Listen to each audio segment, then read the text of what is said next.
అప్పటికే ఆఫ్ఘనిస్తాన్ చక్రవర్తి అహ్మద్ షా అబ్దాలీ ఇండియా పైన 3 సార్లు దండయాత్ర చేసి కావాల్సినంత దోచుకున్నాడు. కానీ మళ్ళీ 4వసారి భారతదేశం పైన నార్థన్ స్టేట్స్ పైన దండయాత్ర చేశాడు. అప్పటి మొఘల్ చక్రవర్తులు యుద్ధం చేసే అంత సైన్యం లేదు, చాలా బలహీనంగా ఉన్నారు. ఇస్లామిక్ అక్రమదారులను ఎదిరించి నిలబడగలిగే రాజ్యాలు గాని రాజులు గాని ఎవరూ లేరు. ఎలాగో మొఘల్ ఎంపైర్ వీక్ గా ఉంది. ఇదే అదునుగా చూసుకుని మొఘల్ రాజు అలంగర్ తో ఒక మీటింగ్ పెట్టుకుని, నువ్వు సరెండర్ అయితే నిన్ను ప్రాణాలతో వదిలేస్తాం, మాకు కావాల్సింది తీసుకుని పోతాం, ఎదురు తిరిగితే చంపేస్తామని బెదిరించారు. ఇక చేసేదేమీ లేక మొఘల్ రాజు అలంగర్ 1757లో ఆఫ్ఘన్లకు ఢిల్లీని దోచుకోవడానికి పర్మిషన్ ఇచ్చాడు.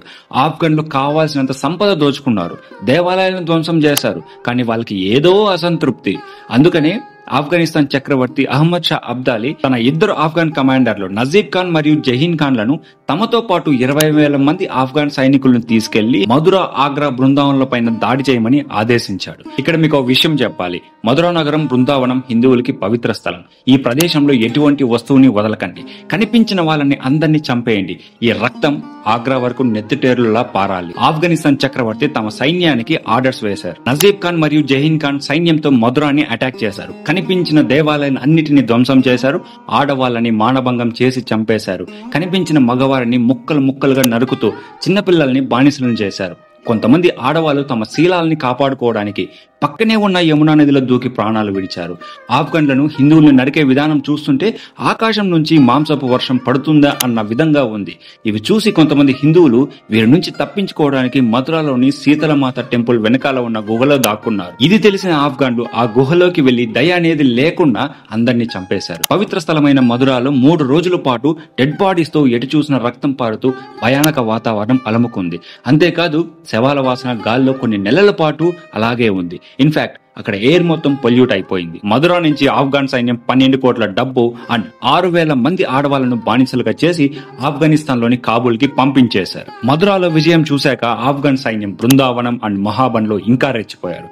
ఆలయాలన్నీ ధ్వంసం చేశారు, డబ్బు మొత్తం దోచుకున్నారు. హిందువుల పైన మారణ హోమం జరిగింది. ఇక మిగిలింది ఆగ్రా ఒకటే. మహాబన్ నుంచి ఆగ్రాకి వెళ్తున్న ఆఫ్ఘన్ కమాండర్లకి ఒక ఆలోచన వచ్చింది. 9 కిలోమీటర్ల పక్కనే ఉన్న గోకుల్ని ఎందుకు దోచుకోకూడదు? ఎలాగో ఇంత దూరం వచ్చాం కాబట్టి గోకుల్ని కూడా దోచుకుందాం అని బయలుదేరారు. గాచారం గంటా మారితే కుదా క్యా కరేగా అని నాకు అనాలి అనిపిస్తుంది. ఎందుకో మీకే ముందు తెలుస్తుంది. గోకుల్ దగ్గరికి వెళ్లిన 10,000 మంది ఆఫ్ఘన్ సైన్యానికి 4,000 మంది నాగసాధువులు ఎదురుపడ్డారు.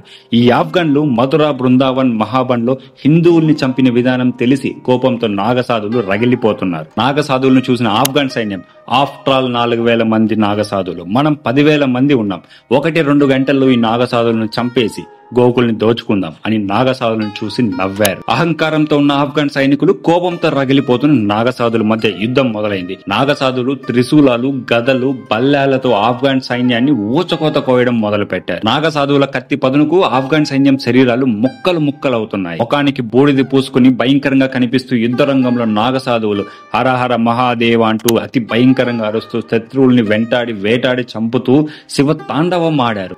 సాక్షాత్తు ఆ పరమశివుడు నాగసాధువుల్లో పూనాడ అన్నట్లు ఆఫ్ఘన్ సైన్యాన్ని చంపుకుంటూ పోతున్నారు. అది చూసిన ఆఫ్ఘన్ సైన్యం ఉచ్చ పోసుకుంది. స్లోగా ఆఫ్ఘన్ ఆర్మీ స్ట్రెంత్ తగ్గుతోంది. అయినా కానీ ఆఫ్ఘన్ కమాండర్ తన సైన్యాన్ని ఇంకా కొంతమందిని నాగసాధువుల పైకి పంపాడు. ఉజ్జయిని, హరిద్వార్ నుంచి రావాల్సిన 10,000 మంది నాగసాధువులు వచ్చేశారు. ఇక నాగసాధువుల్ని ఆపేవారు లేరు. దొరికిన వాణ్ణి దొరికినట్టు నరుకుదాం, దొరకని వాణ్ణి తరుముదాం అన్న నినాదంతో యుద్ధం మళ్లీ మొదలు పెట్టారు. నాగసాధువుల చేతిలో 5,000 మంది ఆఫ్ఘన్ సైన్యం చనిపోయారు. లెక్కలేనంత మంది గాయపడ్డారు. జస్ట్ ప్రాణాలు ఉన్నాయంతే. కానీ ఆఫ్ఘన్ సైనికులు దేనికి పనికిరారు అన్నట్టు ఉన్నారు. ఆ విధంగా కసితీరా ఆఫ్ఘన్ సైనికుల్ని నాగసాధువులు చంపారు. మన నాగసాధువులు కూడా 2,000 మంది వీరమరణం పొందారు. అది కూడా ఎందుకంటే యుద్ధ భూమిలో చనిపోయిన సైనికుల బాడీ నుంచి వచ్చిన రక్తం వల్ల నాగసాధువులు చాలా మంది జారి పడడం వల్ల చనిపోయారు. మొండి పట్టుదలతో భారతదేశాన్ని ఆఫ్ఘన్ ఆక్రమణదారుల నుంచి కాపాడుకోవాలని మొండిగా యుద్ధం చేసి గెలిచారు. మథురా, బృందావన్, మహాబన్ 3 సిటీస్ గెలిచాక ఆగ్రా వెళ్లాల్సిన వాళ్ళు సర్దార్ ఖాన్ నిర్ణయం వల్ల గోకుల్ కు వచ్చి పరాజయం పాలయ్యారనే విషయం తెలిస్తే